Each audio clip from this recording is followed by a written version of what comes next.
In this video, I'm going to teach you how to connect PlayStation 5 to Samsung Odyssey G5. It's a very easy process, so make sure to follow along. In this video, I'm going to give you easy to follow instructions on how to properly set up and use your Odyssey G5 in conjunction with your PlayStation 5. You will be able to use the maximum resolution supported by the monitor and the PlayStation 5 with high refresh rates. So all that you have to do to set it up is to gather the proper cable. The cable that I'm referring to is going to be HDMI, so any high-quality HDMI cable is going to work.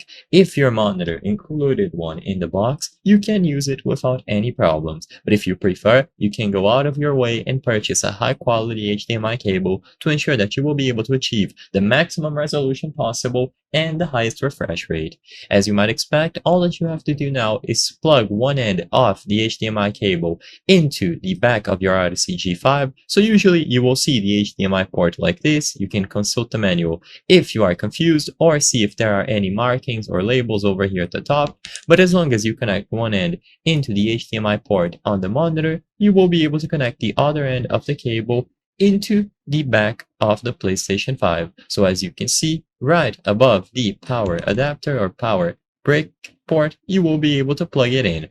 So essentially, the HDMI cable is going to be going from the PlayStation 5 into the monitor. And with this done, you are basically good to go. Now you can power on the PlayStation 5, power on the Samsung Odyssey G5, and as long as you change the source of the monitor into HDMI, you will be able to access the PlayStation 5 that is currently connected.